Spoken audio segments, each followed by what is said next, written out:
শুভ সন্ধ্যা। আপনারা চলে এসেছেন গল্পকথা শ্রেয়ার সাথে ইউটিউব চ্যানেলে।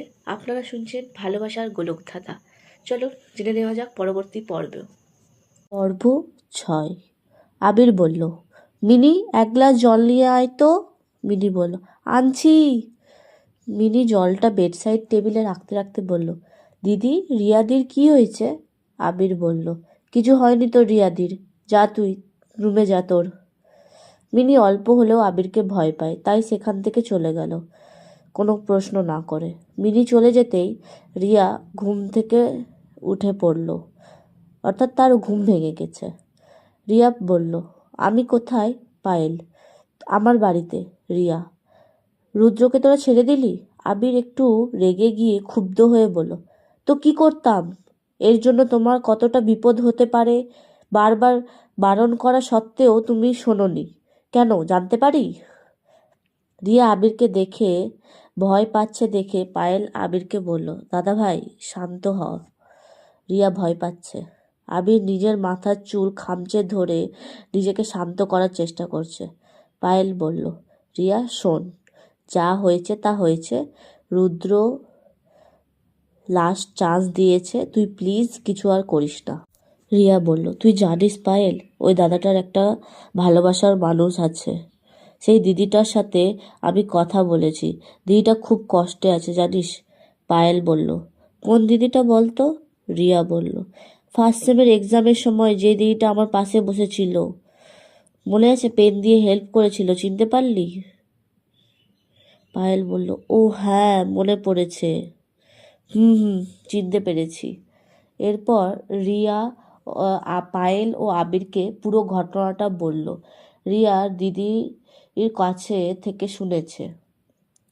এই পুরো ঘটনাটা শুনে পায়েল, আবির ও রিয়ার মধ্যে কিছুক্ষণ নীরবতা বিরাজ করলো। এমন সময় আবির রিয়ার পাশে চেয়ারে নিয়ে বসলো।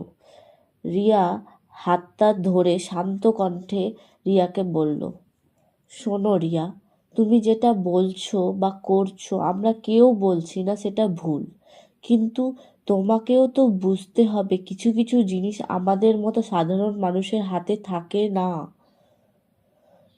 কিছু কিছু জিনিস আমরা সাধারণ মানুষরা দ্বারা করা সম্ভব না। আর তুমি তো দেখলে, বলো আজকে তুমি এত পাকাপোক্ত প্রমাণ জোগাড় করে নিয়ে গেলে, তারপরেও কি তুমি কিছু করতে পারলে বলো? তুমি তো চেষ্টা করলে, বলো, যথাযথ চেষ্টা করলে। এরপর আর কিছু করার নেই, বুঝলে তো?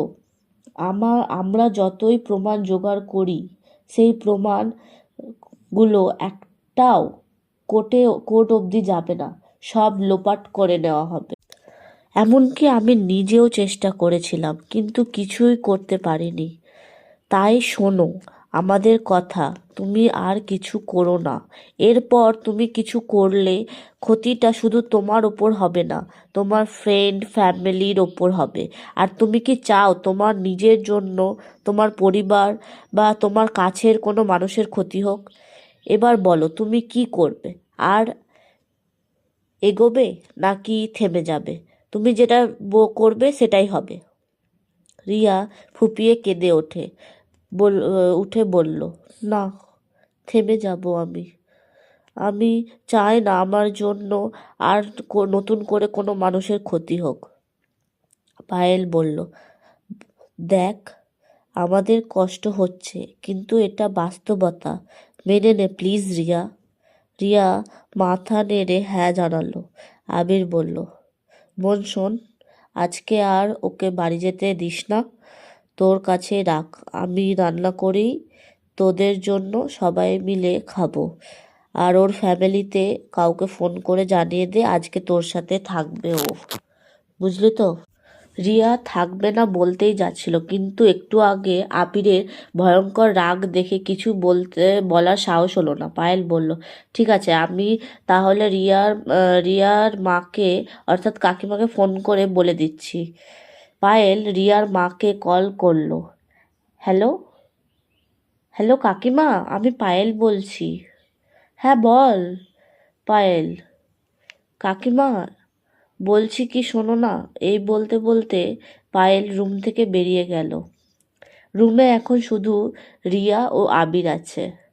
রিয়া, স্যার একটা কথা জিজ্ঞেস করব? আবির বলল, হুম, বলো। রিয়া রিয়া বলল, আপনি এত রেগে কেন যাচ্ছেন? আমার কিছু হলে আপনার কি? আবির হালকা হেসে রিয়ার নাকটা টেনে দিয়ে বলল, আপনি যে আমার ম্যাম হন, তাই আমারই তো সব। রিয়া আবিরের হেয়ালি কথা বুঝতে না পেরে বলল, কি বললেন? বুঝলাম না। আবির বলল, কিছু না, বসো রুমে, আমি আসছি। এই বলে আবির বেরিয়ে গেল রুম থেকে। রুম থেকে বেরোতেই পায়েলের মুখের সামনে পড়ল আবির। পায়েল একটু দুষ্টুমি হাসি হেসে বলল, কবে বলবে দাদাভাই? আমার যে আর ধৈর্য ধরতে পারছি না। বৌদি বলে ডাকবো আমি রিয়াকে।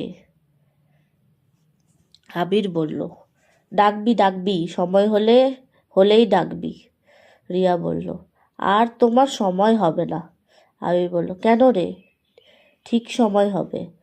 পায়েল বলল, তোমার সময় হতে হতে দেখবো রিয়া অন্য কারো বাড়ির বউ হয়ে বসে আছে। আবির বলল, না রে, আজকে মা বাবা যেত, বলেছিলাম রিয়ার বাবা মা, কিন্তু রিয়ার এই পাগলামির জন্য বাবা মাকে ফোন করে বারণ করলাম। বললাম কল করে যে কাল বা পরশু যেও, কিন্তু তুই রিয়াকে জানাবি না এই বিষয়ে। পায়েল বলল, কি বলছো? তবে তলে তলে জল এত দূর গড়িয়ে গেছে? আবির পায়েলকে আরও একটু অবাক করে দিয়ে বলল, আমার সাথে রোজ কথা হয় তো রিয়া বৌদি ফোনে। এই বলে আবির হাসতে হাসতে সেখান থেকে চলে যায়। পায়েল তো পুরো অবাক হয়ে গিয়েছে। এমন সময় পায়েল রিয়ার গলা শুনতে পেল। এই পায়েল, তুই কোথায়? তুই কি মাকে বললি? পায়েল বলল, হ্যাঁ আসছি। পায়েল রুমে ঢুকতে ঢুকতে রিয়াকে বলল, হ্যাঁ কাকিমা থাকতে বলেছে, তোকে পারমিশন দিয়েছে থাকার। রিয়া বলল, আমি বাড়ি যাব, তুই তোর দাদাকে বুঝিয়ে বল না প্লিজ। পায়েল বলল, না না বাবা, আমার অত সাহস নেই, তোর থাকলে তুই বল। রিয়া বলল, মুখ কাচুমাচু করে হতাশ হয়ে পায়েলের দিকে তাকিয়ে বলল, তোর দাদা যা রাগ দেখালো, এখন আমি যদি বলি তো তোর দাদা আমাকে মাথায় তুলে আছাড় মারবে। এই কথাটা শুনে পায়েল হাসতে লাগলো। এমন সময় মিনি ঘরে ঢুকলো। মিনি বলল, জানো তো রিয়াদি, আমার দাদা ভাইটা সত্যিই এটা করতে পারে। এই ওই ভয় তো আমি দূরে দূরে থাকি। এ কথাটা বলতে না বলতে মিনি তার কানে একটা ব্যথা অনুভব করলো। মাথা ঘুরিয়ে তাকাতে দেখলো তার দাদাভাই কান টেনে ধরে আছে। মিনি বলল, সরি সরি দাদাভাই, আর বলবো না, সরি। তখন রিয়া বলল, ছাড়েন স্যার ওকে, কেন মারছেন? ও ছোট মানুষ।